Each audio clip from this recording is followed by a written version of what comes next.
caso, sus raíces son reales pero negativas. Entonces eso hace que tengan funciones decrecientes. La parte otra del seno y el coseno, esas partes, acuérdense que son acotadas, ¿no? Entonces lo que ustedes estarían haciendo es tener algo que tiende a 0 por algo acotado, y el valor que tiene como máximo es un 1, o dependiendo la amplitud que les haya quedado, pero es un número. Entonces eso ustedes pueden argumentar perfectamente bien por qué se va a 0, ¿no? Porque tendrían algo acotado, y como la exponencial es decreciente, la pasan para abajo. Entonces tendrían algo acotado que está siendo dividido por algo que tiende a infinito. Entonces eso tiende a 0, ¿no? O sea, ustedes lo pueden argumentar perfectamente bien, como se los enseñaron en cálculo 1. Bueno, por ejemplo, a mí me salió uno sobre una exponencial que es al algo, ¿no? Y yo lo que planeaba argumentar era que el límite de esa cosa iba a tender a 0. Y cuando era multiplicado por otra más, iba a ser igual a 0, ¿no? Por algo, pero tienes que argumentar que es ese algo, ¿no? Y ese Ajá, algo sí, por lo cual va a ser multiplicado es algo que está acotado.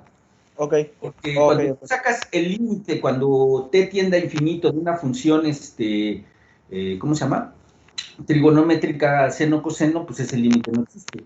Pero lo que sí sabes es que está oscilando, y esas oscilaciones tienen un máximo y un mínimo, y lo puedes acotar, ¿no? Entonces, eso es un argumento que tienes que decir. Ok. Sí, gracias. ¿No? ¿De qué? ¿Alguien más?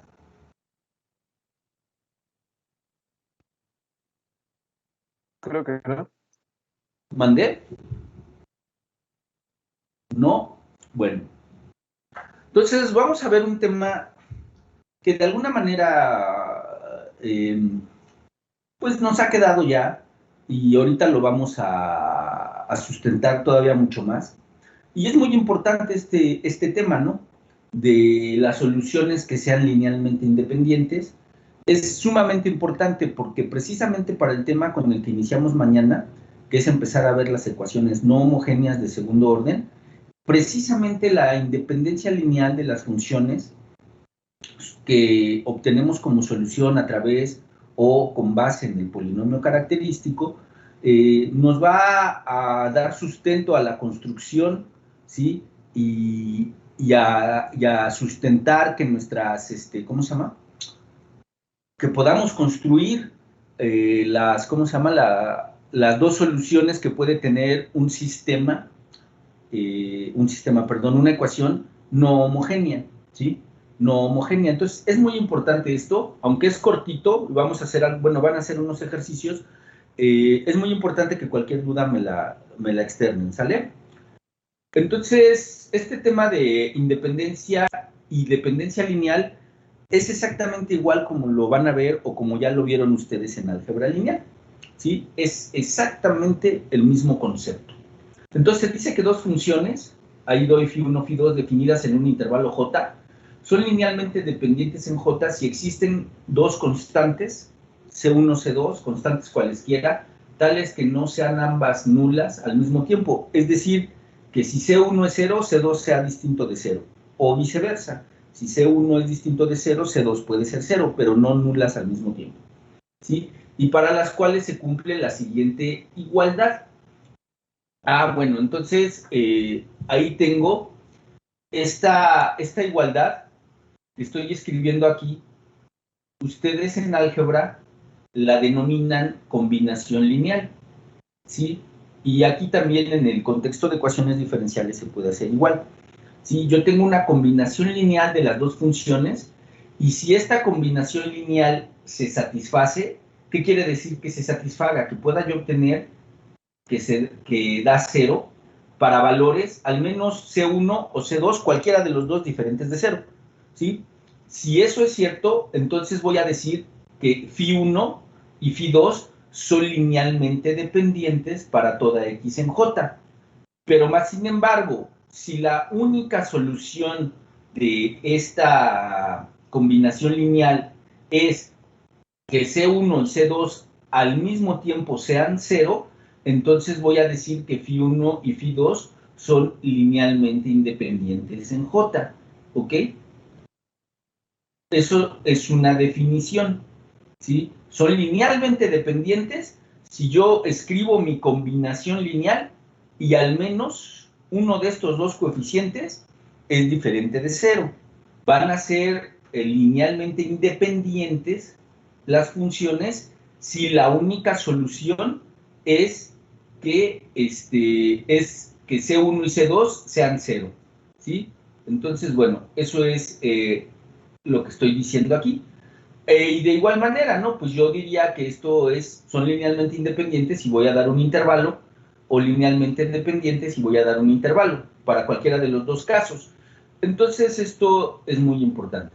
Entonces, fíjense, si yo tengo una ecuación diferencial como la que hemos estado trabajando, de la forma segunda derivada de y más a1, primera derivada de y más a0, y igual a 0, yo sé que tengo dos casos, ¿no?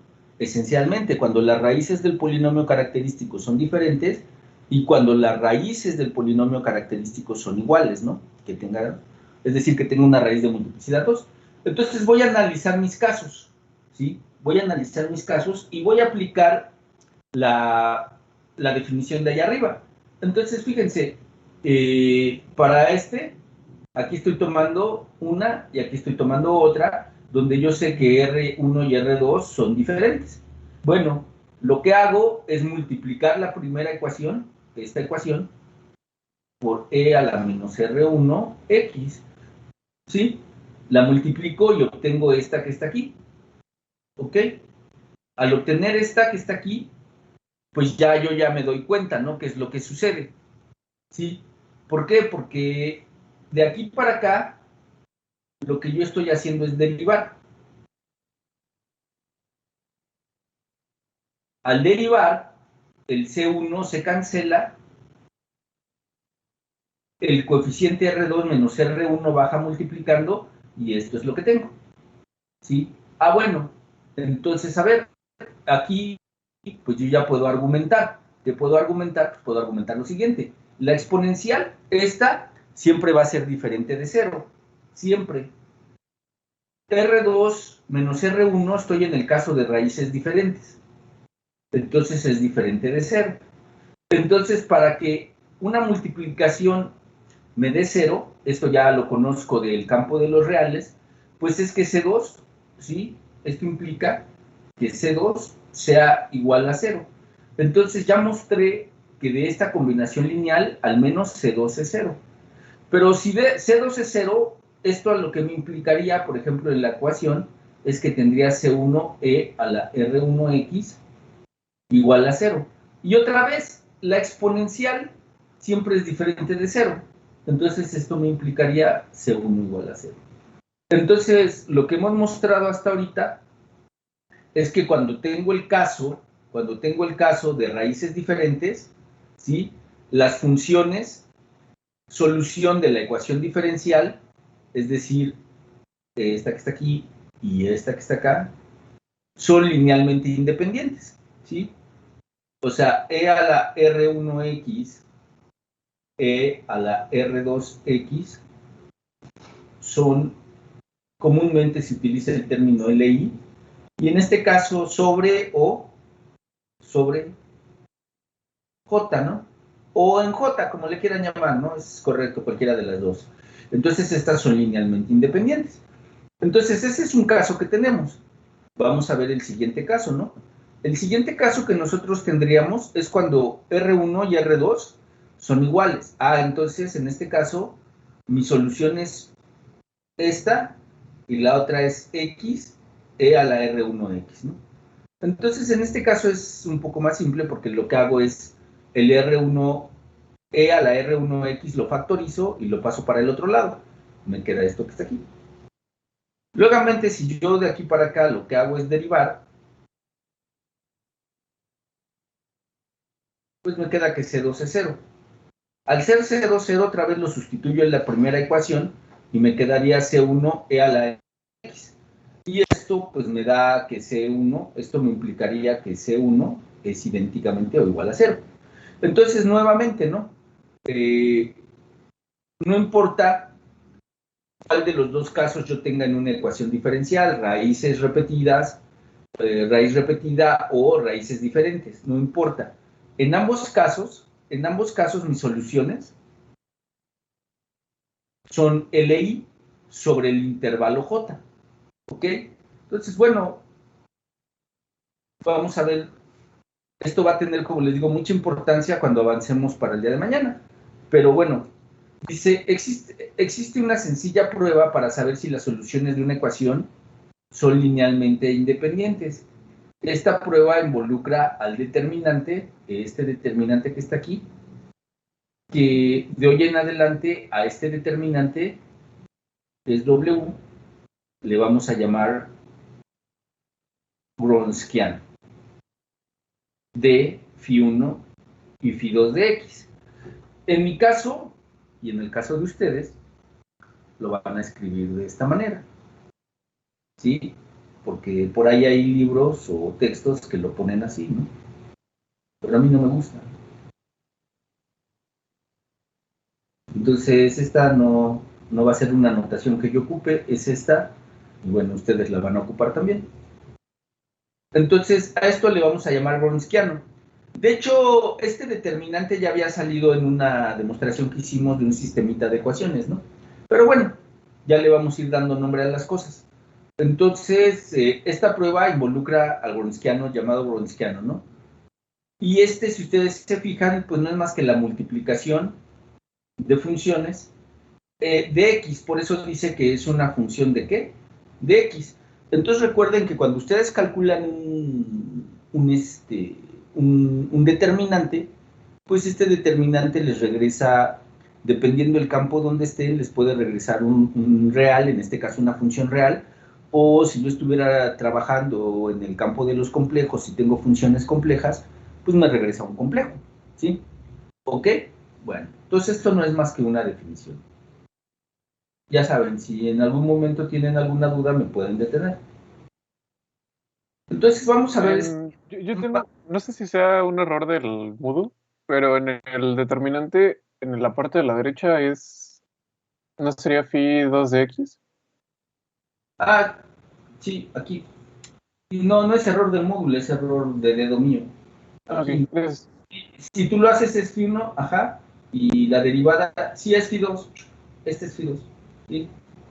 Sí, es este determinante, ¿no? Entonces es Φ1 por la derivada, aquí está, luego el menos es por aquí está, y sería Φ2 por la primer derivada de Φ1, entonces sí es Φ2, gracias. Profe, entonces ¿es Φ2 por la derivada de Φ1 o es la derivada de Φ1 por Φ2? No, aquí está indicado, esta es la derivada de Φ1 Ajá. por Φ2. Ah, vale. Sí, no quise poner paréntesis y eso porque se hace medio engorroso, pero por lo regular, cuando yo escriba que una derivada deriva un producto, sí usaré paréntesis y pondré, por ejemplo, Φ1, Φ2. Pero si la derivada nada más aplica sobre la primera función, lo voy a dejar de este estilo, ¿no? Pero en caso de que fuera así, lo pondré así, ¿no? ¿Ok? Vale. Bueno, aquí es Fido, ahorita lo corrijo, ahorita que termine, corrijo este error, ¿no? Bien. Son cosas que luego uno hace y luego las ve y no ve uno el error. Bien. Entonces, vamos a checar este teorema. Dice dos funciones, Φ1, Φ2, que son soluciones de la ecuación diferencial, son linealmente independientes en un intervalo J, si, solo si el Wronskiano es diferente de 0 para toda X en J. Entonces, bueno, este teorema, ¿qué fuerza nos da? Bueno, pues lo que quiere decir es que ustedes ya saben que las funciones, si son solución de una ecuación diferencial en un intervalo J, ya lo probaron, ¿eh? De las de R2, esto lo hicimos aquí arriba, son linealmente independientes. Bueno, pues ahora dice el teorema, ¿sí? El teorema lo que nos está diciendo es que, bueno, pues es fácil, ¿no? Yo puedo tener dos funciones y lo que puedo hacer rápidamente para ver si son LI es sacar el Wronskiano, ¿no? Si ese Wronskiano es diferente de 0, son LI, ¿no? En particular, ahorita voy a trabajar con las funciones solución de la ecuación diferencial, ¿sí? Dice, son linealmente independientes en J, sí, solo sí, su Wronskiano es diferente de cero para toda X en J. Entonces, como es un sí, solo sí, pues tengo que probar dos cosas. Tengo que probar, si este es diferente de cero, tengo que ver que efectivamente las funciones son linealmente independientes. Y la otra es que si son linealmente independientes, efectivamente el Wronskiano es diferente de cero. Entonces ya lo puedo usar de forma indiferente, ¿no? El que quiera hacer sistemas de ecuaciones, pues los hace. El que quiera irse rápidamente al Wronskiano, pues se va rápidamente al Wronskiano. Entonces, bueno, ahorita vamos a tomar como primera parte de la demostración que el Wronskiano es diferente de cero para toda X en J. Entonces, apliquemos la definición. Tomamos la definición, porque lo que quiero ver es que Φ1 y Φ2 sean linealmente independientes, y eso lo que yo lo pueda mostrar gracias a que el Wronskiano es diferente de cero. Bueno, entonces lo que hago es que derivo, ahí está su derivada, ¿no? Entonces tengo un sistema ahorita de dos ecuaciones con dos incógnitas, solo que el asunto que yo tengo aquí, y es importante esto que les voy a decir, tengo que suponer que ahorita voy a tomar una cierta X, es decir, yo lo que haría en este momento es transformar esto en un sistema de ecuaciones. A lo mejor ya lo vieron en álgebra.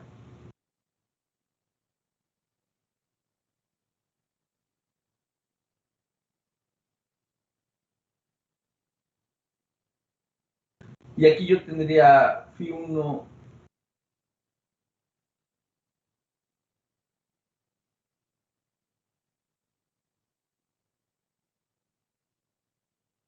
pero ahorita lo que estoy diciendo es que tomo una X fija.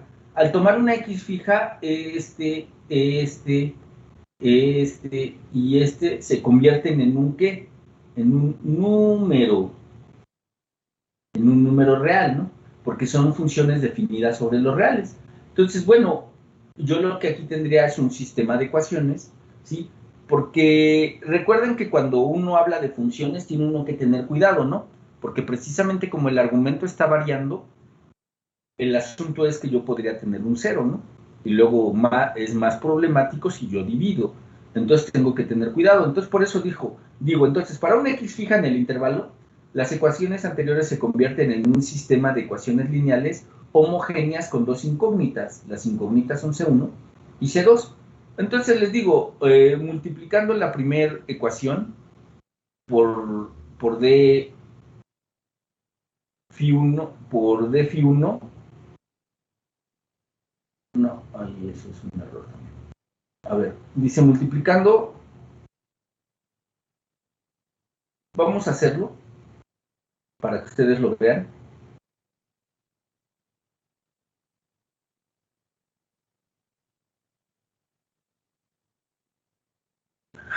Dice que queremos eliminar, ¿no?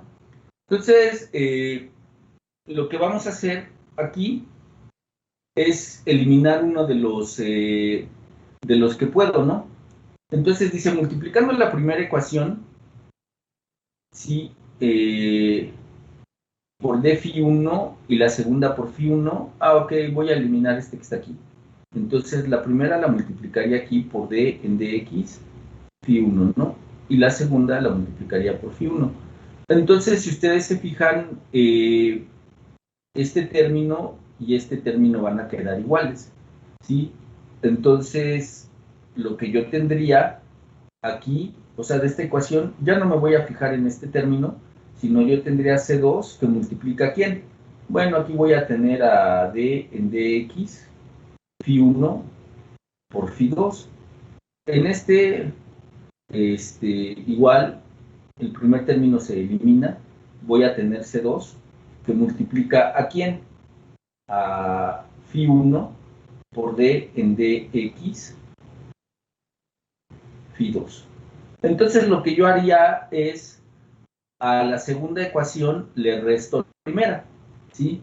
A esta segunda ecuación le resto la primera, se va a cancelar. Entonces, ¿qué voy a tener? Este término menos este término que está acá. Entonces, si ustedes se fijan, me quedaría C2 que multiplica a Φ1, primer derivada de Φ2, menos la derivada de Φ1 por Φ2. Y si ustedes checan, pues eso realmente lo que me estaría haciendo, pues es regresarme C2 por el Wronskiano, ¿no? Es decir, C2 por esto. Acuérdense que este era Φ2, ¿no? ¿Sí? Estaría multiplicando a este, ¿no? Precisamente poniendo esas, lo que dice ahí en el párrafo, ¿no? Entonces, restando las ecuaciones, en este caso sería restarle a la segunda, restarle la primera. Y obtendríamos C2 por el Wronskiano. Pero por hipótesis de trabajo, ahorita estamos tomando que el Wronskiano es diferente de 0. Entonces, al ser diferente de 0, pues ya me curo de espanto, ¿no? Porque ya puedo pasarlo dividiendo. Y entonces tendría yo que C2 es 0. Pero si C2 es 0, lo sustituyo en cualquiera de las dos ecuaciones. Si lo sustituyo en la primera, yo voy a tener C1 Φ1, ¿sí? Entonces, en este caso, eso es lo que me llevaría es que C1 también es 0, ¿no? Esto demuestra que Φ1 y Φ2 son linealmente independientes. ¿Por qué? Porque la combinación lineal esta que está aquí se satisface solamente para C1, C2 iguales a 0, cuando ustedes dicen que el Wronskiano es diferente de 0, ¿no? Entonces, bueno, ya tomamos la ida, ¿no? Ahora vamos a tomar el de regreso. Vamos a suponer que Φ1 y Φ2 son linealmente independientes en J. Bueno, como estas ya son linealmente independientes en J, entonces vamos a buscar ahora si existe algún punto donde el Wronskiano se nos haga 0. Entonces, pues vamos a suponer que existe un X0 en J tal que este W es 0, ¿no? Entonces, otra vez hago lo mismo. Aquí está, ¿no?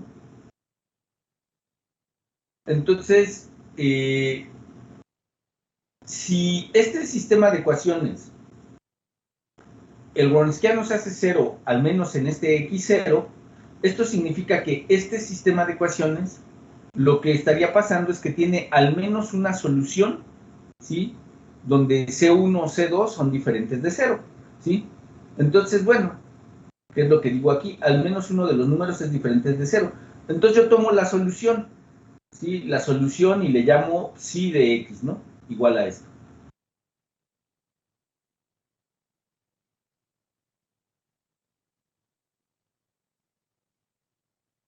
¿Ok? Entonces, ¿qué va a satisfacer? Que en X0,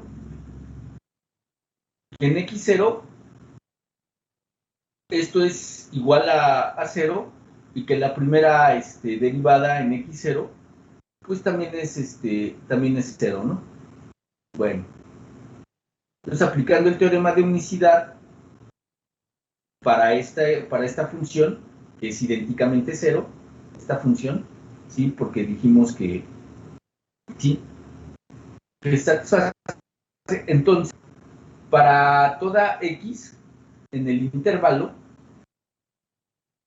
que voy a tener, bueno, se tiene que la combinación lineal se satisface. Es decir, que esta combinación lineal se satisface, es decir, que es igual a 0 para algún C1, C2 diferente de 0 para todo X en J. Pero esto contradice el hecho de que Φ1 y Φ2 son linealmente independientes. ¿Por qué?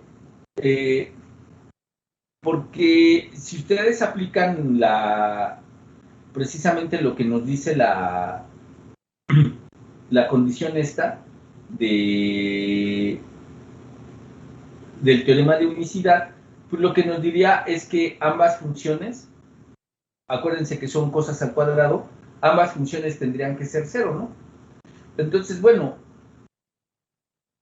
así entonces la hipótesis de que X0 en J tal que en este sea 0, pues tiene que ser falsa.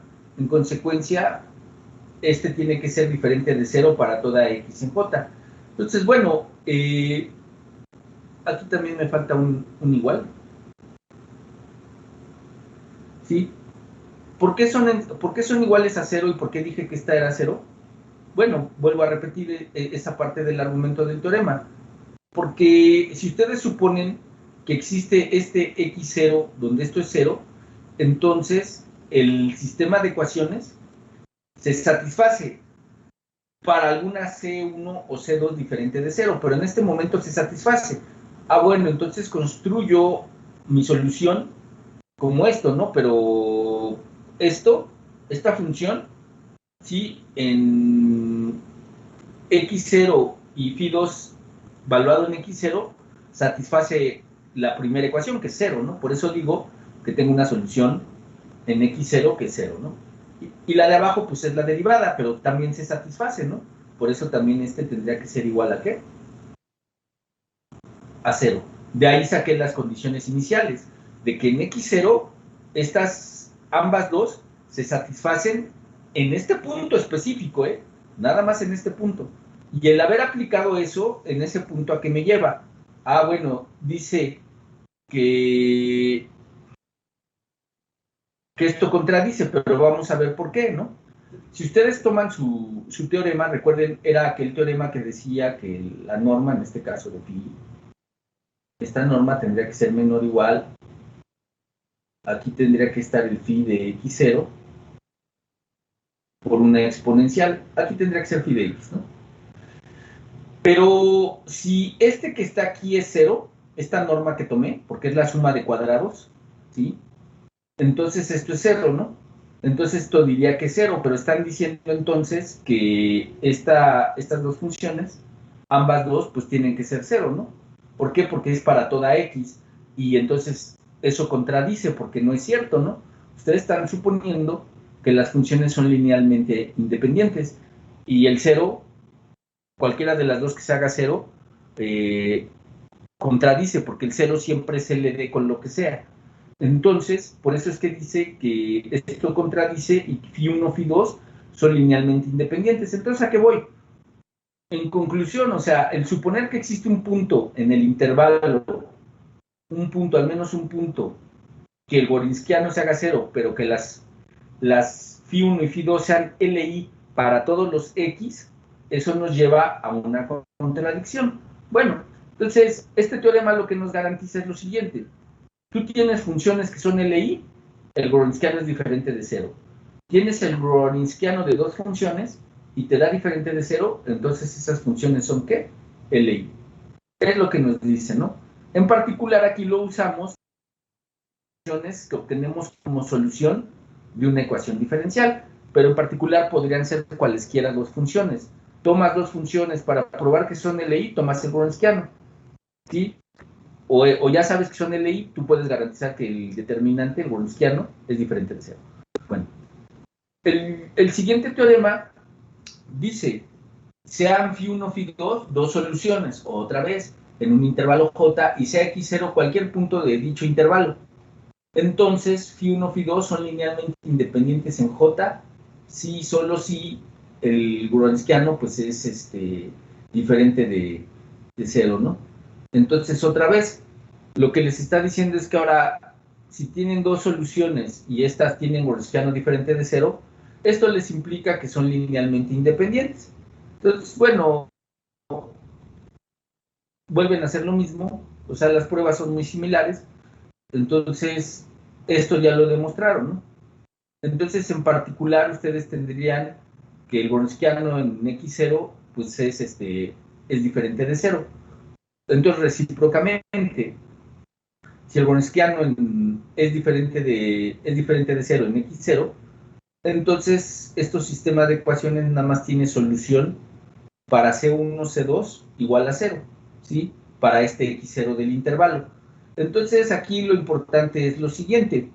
Las funciones que ustedes obtienen como solución de una ecuación diferencial, aquí hay el concepto de continuidad importa mucho porque siempre son continuas.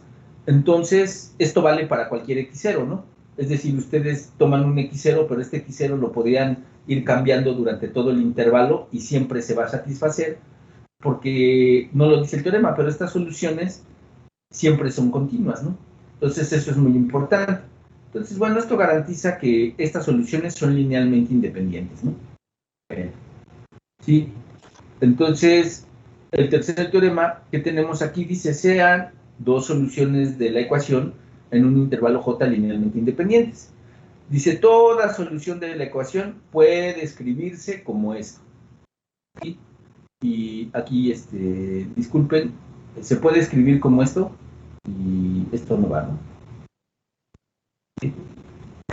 Toda solución se puede escribir de esa manera, donde C1 y C2 son dos constantes.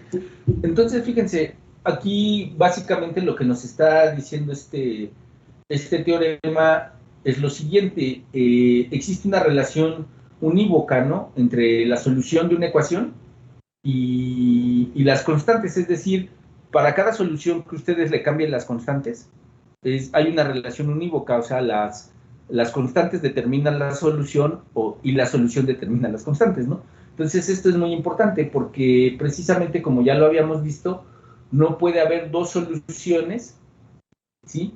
Dos soluciones que tengan exactamente lo mismo, ¿no? Ya lo habíamos visto en el de unicidad, ¿no? Cuando lo escribíamos como para decir, bueno, puede haber dos soluciones que satisfagan el mismo problema de condición inicial, pues no, vimos que llegábamos a que era lo mismo.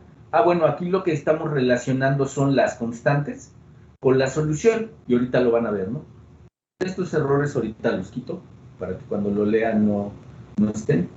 Entonces, fíjense, dice, si yo tomo un punto x0 del intervalo, en J, como estas funciones son linealmente independientes en J, sabemos que el Wronskiano es diferente de 0. Bueno, entonces yo propongo dos números cualesquiera, alfa y beta, ¿sí? Bueno, entonces tomamos el sistema de ecuaciones, ¿sí? ¿Por qué? Porque estoy tomando que phi de x0 sea alfa y la derivada en x0 sea alfa. Pero el phi de x está escrito como la combinación lineal, entonces pues lo pongo, ¿no? ¿Sí? Entonces, lo que es un sistema de ecuaciones con incógnitas C1 y C2, nada más que ahora no es un sistema de ecuaciones homogéneo. Es no homogéneo porque ahora están igualadas a alfa y beta, al menos uno de ellos puede ser diferente de 0, cuyo determinante es precisamente el Wronskiano, ¿no? Eso lo que quiere decir es que la solución C1 y C2 es única para el alfa y beta dados, ¿no? ¿Sí? Esto quiere decir que solo existe un par de constantes que satisfacen el sistema de ecuaciones. Entonces la función, esta que tengo aquí, es única y está bien definida. Es decir, el problema que yo tendría es ese, ¿no? Que yo tome una solución y que estas, para un mismo problema que yo tenga, ecuación diferencial con condiciones iniciales, pues yo no tendría una solución bien definida si estas están variando, ¿no? Si estas están variando, o sea que pudiera haber muchas posibilidades. Pero ya ahorita me doy cuenta que no. Es decir, si yo tengo una solución que debe de satisfacer ciertas características, estas son únicas. Si yo cambio esas características que debe de satisfacer la solución, van a cambiar C1 y C2. Entonces hay una relación entre ellas, que es una relación unívoca, se llama. Y bueno, entonces, esto lo que me garantiza es que esa solución para ese problema pues es única, ¿no? Entonces, bueno, aquí nada más les voy a poner una fórmula para el Wronskiano que se satisface y lo pongo como un teorema, ¿no? Entonces tengo dos soluciones de la ecuación. Ya ustedes saben cómo construirlas en un intervalo J que contenga un punto x0, ¿no? Cualquier punto x0 del intervalo. Entonces yo digo que el Wronskiano satisface esta función que está aquí, ¿sí? Entonces, si ustedes se observan, es el Wronskiano evaluado en x0, es decir, esto que está aquí ya es un número, no es una función, es un número bien determinado, y tengo esta exponencial, ¿no? Entonces, el Wronskiano, pues tengo de dos sopas, ¿no? Si x es mayor que x0, ¿sí? X menos x0 siempre es positivo.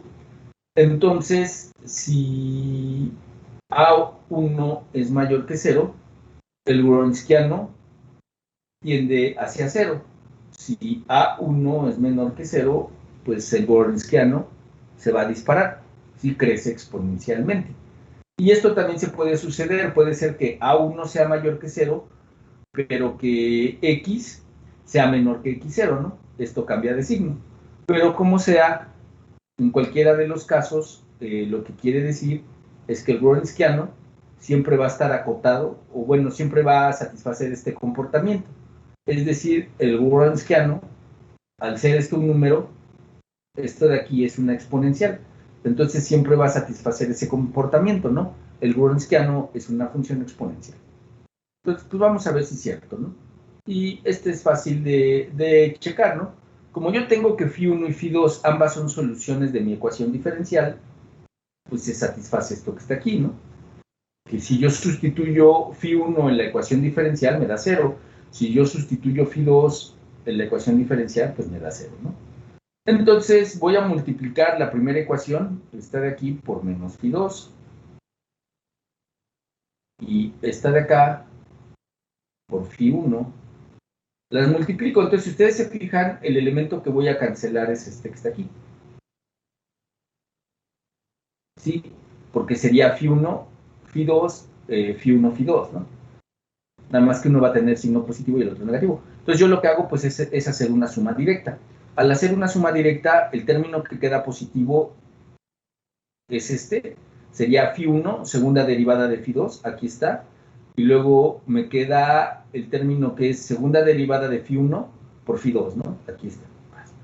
Mismo caso, me va a quedar primero A1, que multiplica a φ1, segunda derivada, φ1, segunda derivada, y luego le tengo que restar el término que es la derivada de φ1 por φ2, ahí está. Y el último término se cancela, como se los había mencionado, y esto lo pueden ustedes reproducir, ¿no? Entonces, bueno, si ustedes se fijan, este que está aquí, esto que anda por aquí, pues esto ya es W, de φ1, φ2 de X, ¿no? Bueno, esto ya es W, ¿sale? Y vamos a observar una cosa. Vamos a observar quién es este que anda por acá. El segundo término, ¿no? Vamos a observar. Entonces, vamos a hacerlo, ¿no? Lo que me quedó es esto que está aquí, ¿no? Este en particular, ya sé que es W. Pero vamos a ver quién es. Entonces, si ustedes derivan W, ¿qué les va a quedar? Les va a quedar φ1, segunda derivada de φ2, más derivada de X de φ1 por derivada de X de φ2.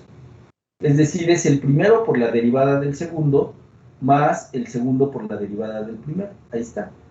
Luego otra vez hacen lo mismo, sería el primero, en este caso es derivada con respecto de X de φ1, por la derivada del segundo, que sería derivada con respecto de X de φ2, ¿sí? Luego sería ¿quién? Menos, ¿sí? El segundo por la derivada del primero, pero el primero ya tiene una derivada, entonces va a quedar dos veces derivado, entonces sería derivada 2, segunda de φ1 por φ2. Pero si ustedes observan, este término es igual a este, nada más que tienen signos contrarios, es decir, se cancelan. Entonces, si ustedes observan φ1, segunda derivada de φ2, menos segunda derivada de φ1 por φ2, pues no es más que la derivada de W. Ah, bueno, por eso lo escribo. Entonces me doy cuenta que tengo la derivada de W, ¿sí? Es igual a esto que está aquí. Bien, entonces lo voy a sustituir. Este va a ser derivada de X de W más A1W igual a 0, que es lo que les estoy escribiendo aquí abajo. Entonces, ese término, esa ecuación, ustedes ya la saben resolver, porque es una ecuación de primer orden, ¿sí? Es una ecuación de primer orden. Entonces, la variable se llama W, eso se puede llamar como sea lo que sea, el nombre que tenga, pero lo que veo es que es una ecuación de primer orden. Ah, bueno, entonces yo ya sé que esta tiene por solución este que está aquí, ¿verdad? Entonces, pues lo único que hago es evaluar en x0 y en x0 me da esto. Ah, bueno, pues eso ya me permite despejar cuánto vale el quién, el C. Bueno, pues ya despejo el C y lo escribo, ¿no?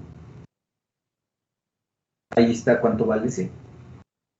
Entonces ya nada más lo sustituyo en esta ecuación que tengo aquí arriba y pues con esto ya llego a lo que me pide el teorema, ¿no? Esto ya demuestra el teorema.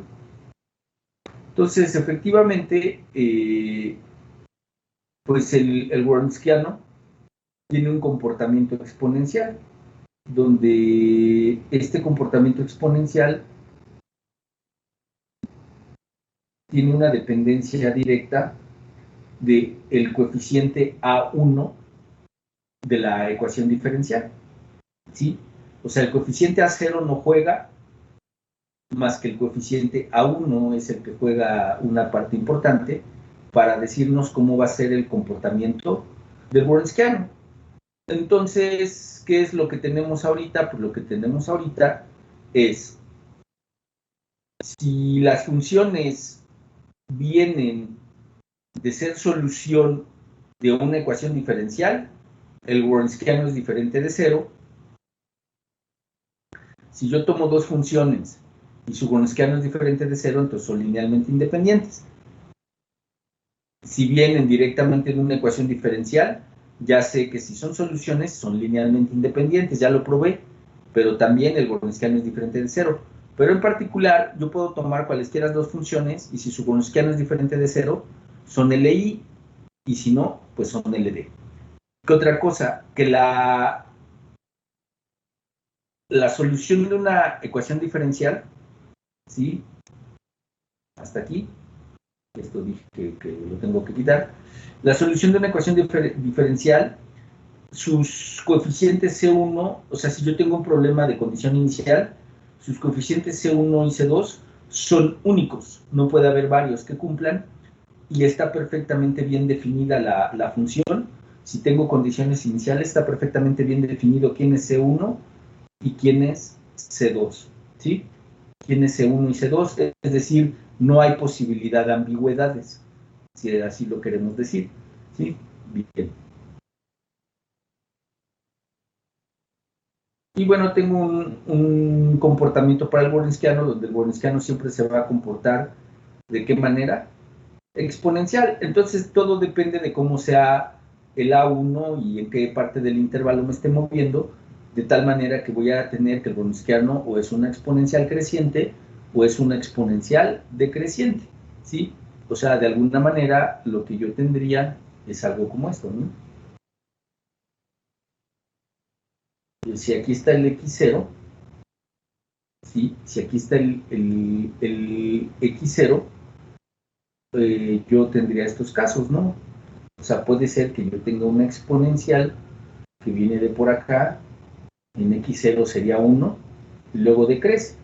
O tengo el caso contrario, que siempre esté decreciendo y cuando llegue a x0 cambie de signo y empiece a crecer. Es decir, en cualquiera de los dos casos, ¿sí? Estas son las áreas en las cuales vive mi comportamiento, o sea, siempre por debajo de estas curvas, ¿no? ¿Sí? Eso es lo que está diciendo lo que yo tengo aquí, ¿no? Dependiendo de cómo sea. Pero el que juega un papel muy importante es el término A1, ¿no? ¿Ok? Bien. Entonces, entramos a esta parte, ¿no? A esta primera parte. Dice, las funciones φ1, φ2 definidas en el intervalo, en este caso viven para todos los reales, demuestre cuándo son linealmente independientes o linealmente dependientes en dicho intervalo. Entonces, bueno, este es el primer ejercicio que tienen que hacer. Entonces, díganme qué les va quedando, por favor.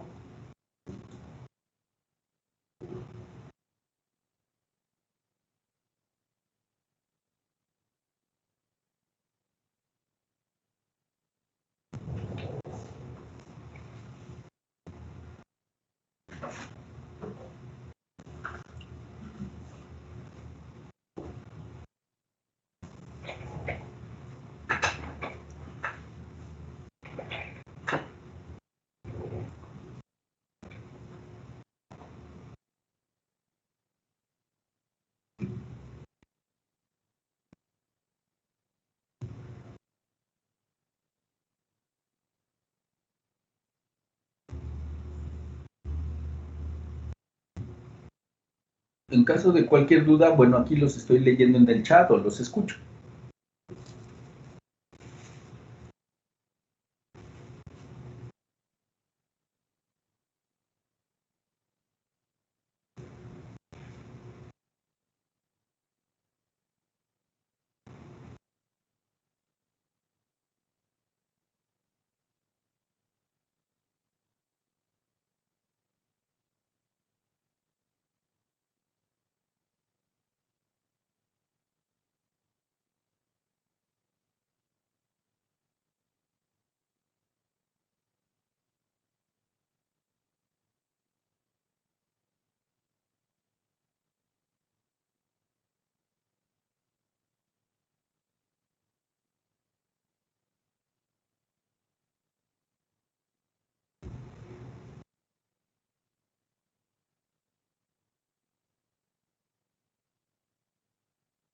Para el primero serían linealmente dependientes, creo. Porque, o sea, sacando el Brownskiano, nos termina quedando es R a la X, ¿no? Menos C a la RX. Ah, no, olvídalo, lo hice mal.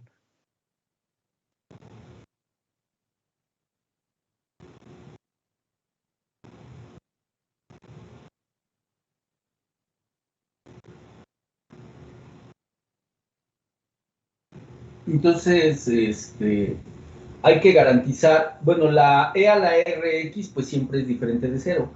Entonces, sí hay un punto donde se pueden volver linealmente dependientes, ¿no? Cuando este se hace cero, ¿no? Entonces tendrían en X igual a 1 en R, de este valor, se me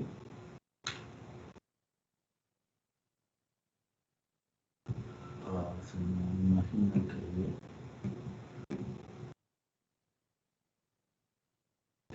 el término X igual a 1 en R sería un término donde son linealmente dependientes. Para todos los demás puntos son linealmente independientes, ¿no? ¿Sí estarías de acuerdo? Sí, O sea, es el único sí, sí, sí. punto. Efectivamente, si hay un punto donde se vuelve en LD, que es en X igual a 1 en R, pero para todos los demás puntos, ese determinante es diferente de cero. Entonces, las funciones son NLD en todos los intervalos que no contengan a quién, a 1 en R, ¿no? Para escribir eso nada más tendremos que poner, o sea, lo vamos escribiendo por intervalos, supongo, ¿no? Pues mira, yo lo que haría, si tú me lo preguntas, es escribirlo así, ¿no? O sea, esas funciones son LI en J igual a R menos 1 en R, ¿no?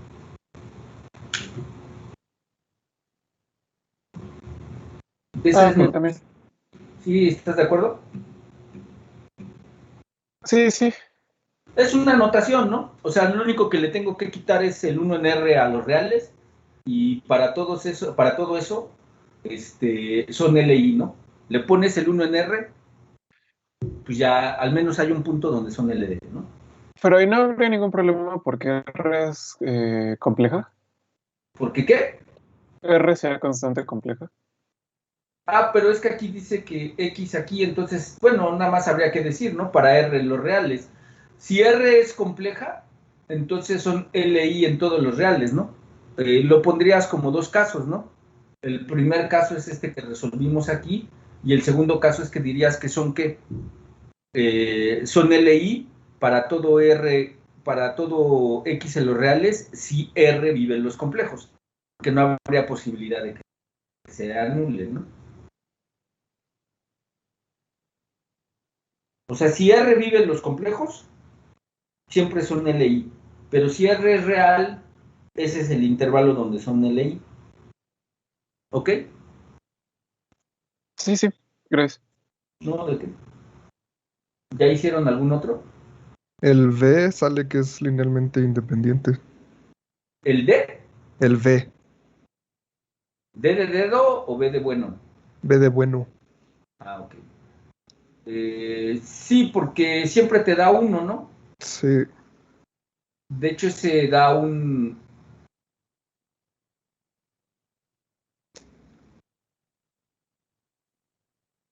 Bueno, ya Da lo puse. la identidad trigonométrica.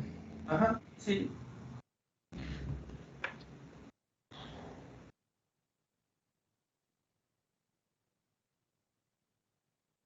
El determinante siempre da...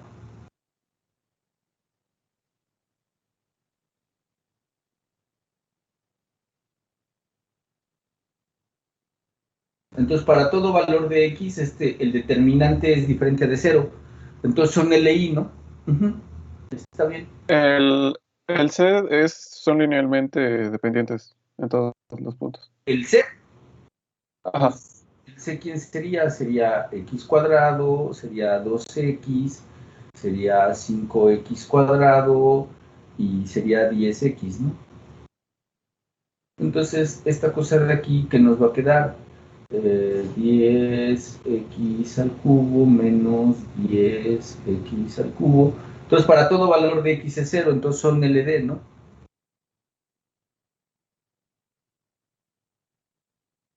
Ah, es que decía, esto no lo leí que era una constante compleja. Entonces, esto, si R es complejo, Φ1 y Φ2 son LI siempre, ¿no? Porque la solución de la ecuación esa que pusimos, que sería 1 en R, no vive en los reales, ¿no? Ok. Sí, es que no leí esta parte. Ok, ¿algún otro problema que ya hayan sacado?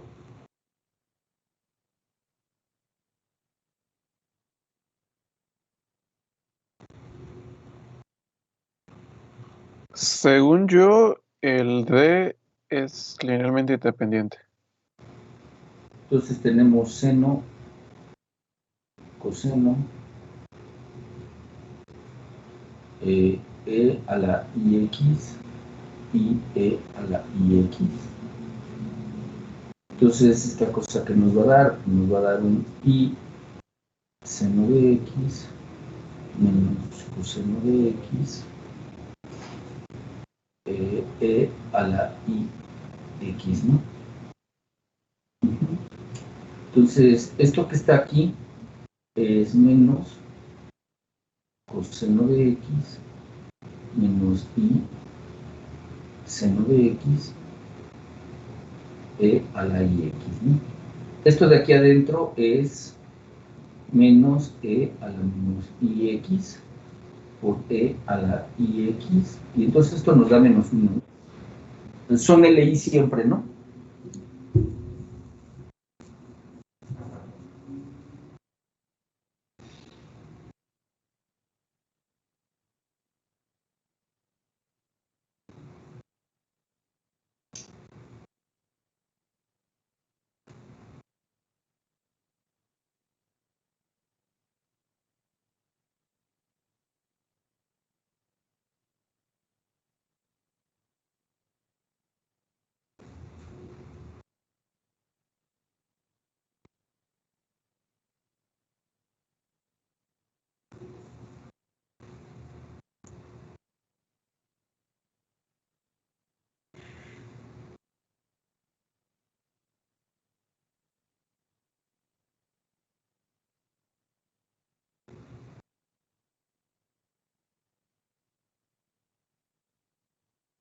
Según yo, en la E son linealmente dependientes en todos los puntos en los que el seno es cero. Sí, lo que pasa es que sí tienes razón. Esta que está aquí Se vuelve es cero, bueno, su derivada. 6 coseno de x, ¿no? Este. Si usas la identidad de Euler, esto te da 3 veces y las es 2 coseno, entonces te da 6 coseno, ¿no? Entonces, efectivamente, cuando lo hagas, pues te va a quedar coseno de x menos seno de x. De este lado te queda 6 coseno menos 6 seno, ¿no? Entonces, cuando hagas tu determinante, siempre te va a dar 0, ¿no? Sí, está bien. Entonces ya nada más les queda el último, ¿no?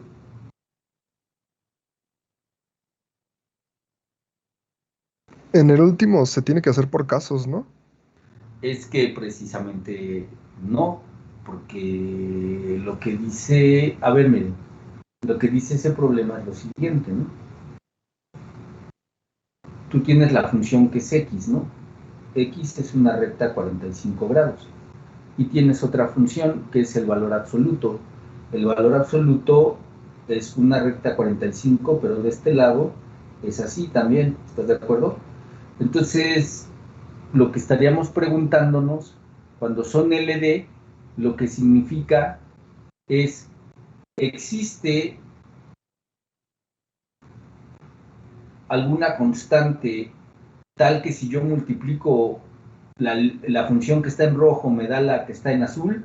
O viceversa, si yo multiplico la que está en azul, entonces si ustedes toman una constante negativa, pues eso nada más se cumpliría aquí, ¿no? Pero entonces eso lo que haría es que mueve el otro lado. Entonces, ahora ustedes, lo que pasa es que ahorita están viendo cálculo diferencial, no sé si ya acabaron de ver la parte de diferencial, cómo se deriva el valor absoluto. No sé si ya acabaron, si no, pues averígüelo y hágalo haciendo el Wronskiano, ¿no? Para ver la derivada del valor absoluto, ¿no? Y aplíquenlo. Ese lo dejamos ahí pendiente y ustedes me dicen. El siguiente sería, ay,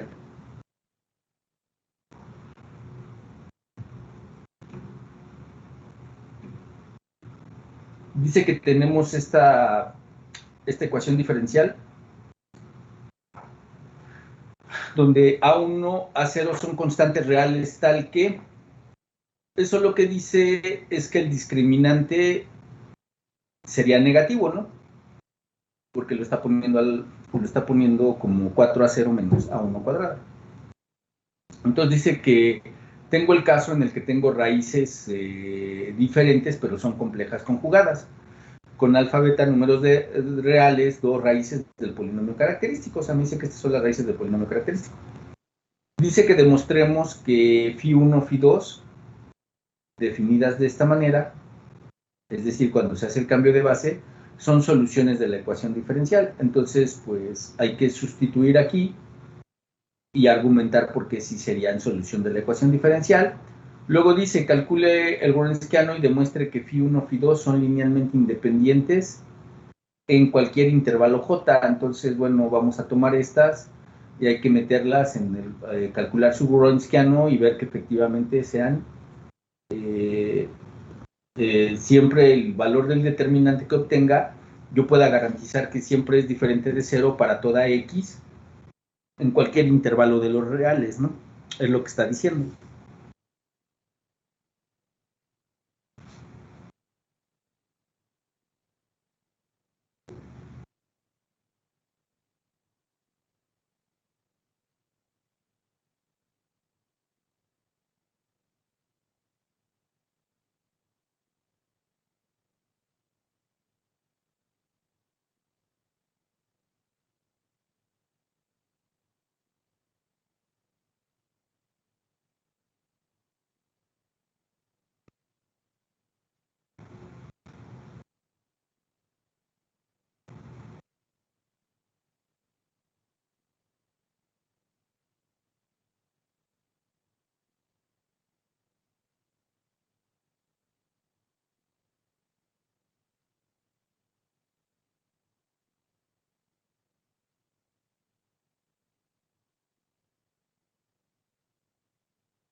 Entonces, rápidamente aquí, ¿quién sería alfa y quién sería beta, muchachos?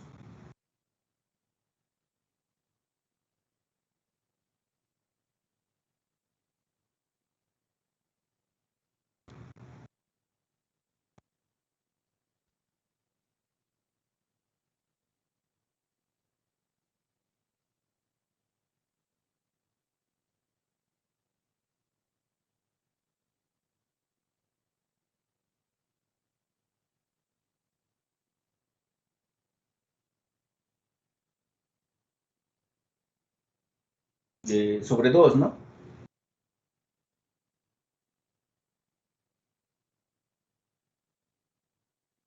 Beta.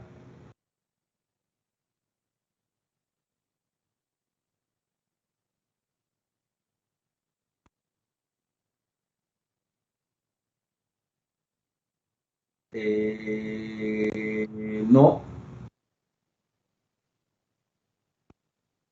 O sea, ese es el discriminante, si te das cuenta, pero ve la condición que te dan. Entonces, o sea, o sea, a ti te quedaría el discriminante, sería 1 cuadrado menos 4a0, pero este discriminante, o sea, raíz, ¿no? Sobre 2. Pero esto de aquí es negativo. Entonces, ¿cómo lo escribes? Como raíz de menos 1 por raíz de quién? De 4a0 menos a1 cuadrada, ¿no? ¿Sí? Sobre 2, este raíz de menos 1 lo usas para el i. Entonces, ¿el beta quién es?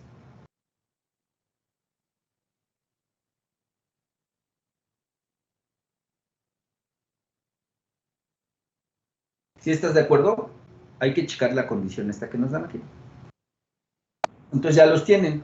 Entonces tienen que tomar, ahorita metan cualquiera de las dos aquí en la ecuación, sustituyen estos valores y pues tiene que salir que efectivamente son solución.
¿Sí les quedó?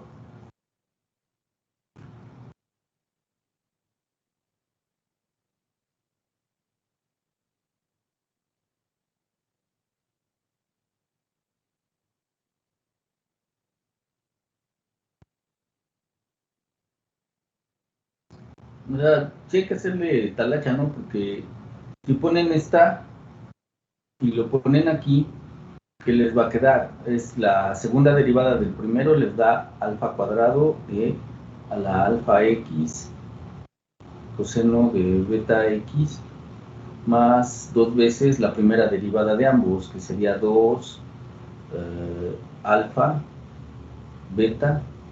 En este caso hay que cambiarle el signo porque aparece un término negativo, ¿no? Menos 2 veces a la alfa x seno de beta x, y luego sería más, es coseno menos seno, les queda menos, ¿no? Entonces sería beta cuadrada a la alfa x coseno de beta x, ¿no? Esa sería la segunda derivada de este producto, ¿no? Usando la regla de Leibniz. Y luego pues tengo que sustituir la primera y el término independiente, y luego sustituir las alfas y betas con los valores que ya sabemos, ¿sí? Para ver qué tenemos, ¿no? Porque si ustedes se fijan, aquí tengo un e a la alfa coseno, aquí tengo un e a la alfa coseno, eso los puedo asociar, en los otros términos me van a quedar cosas semejantes. Entonces, o sea, sí está más o menos larguito el problema, pero sí se puede resolver, ¿no? O sea, nada más hay que fijarse, ¿no? Y en el otro, pues nada más es aplicar el Wronskiano y ya. Entonces, antes de que se acabe, aquí les dejo otro problema que dice: determinen los números L para los cuales la ecuación diferencial con condiciones de frontera, en este caso, si ustedes se fijan, no son condiciones iniciales. La condición inicial para una de segundo orden siempre sería la función y su derivada. Ahorita lo que yo estoy diciendo es a dónde quiero que arranque la solución, y en uno a dónde quiero que termine. Este problema se llama condiciones de frontera. Quiero que inicie aquí, no sé cómo se va a mover, pero quiero que llegue acá, ¿no? Entonces, no siempre se puede resolver. Ahorita, y ustedes lo van a ver, hay algunos valores de L para los cuales sí se puede resolver, y hay otros valores de L para los cuales no. Entonces, dice condiciones de frontera, tiene soluciones diferentes de la trivial. La trivial es el 0, ¿no? ¿Sí? Y calcule dicha solución para cada uno de ellos. O sea, cuando acepte soluciones para ciertos valores de L diferentes de 0, son las que quiere que calculen. Claro, calculen uno y explíquenla, ¿no? Para que les quede claro, ¿no? Entonces, este problema, bueno, esto es para que se ejerciten de aquí a mañana, ¿sí? Entonces, ahorita ya va a acabar esto. Mañana vamos a iniciar con la no homogénea. Entonces, si tienen alguna pregunta o duda, pues, ya mañana arrancamos con ella. Si tienen alguna duda de estos problemas, pues igual los hacemos, ¿no? Para que se despejen las dudas, ¿sale? Entonces, nos veríamos el día de mañana. Sí, profesor, Vale, gracias. gracias. Gracias, hasta luego.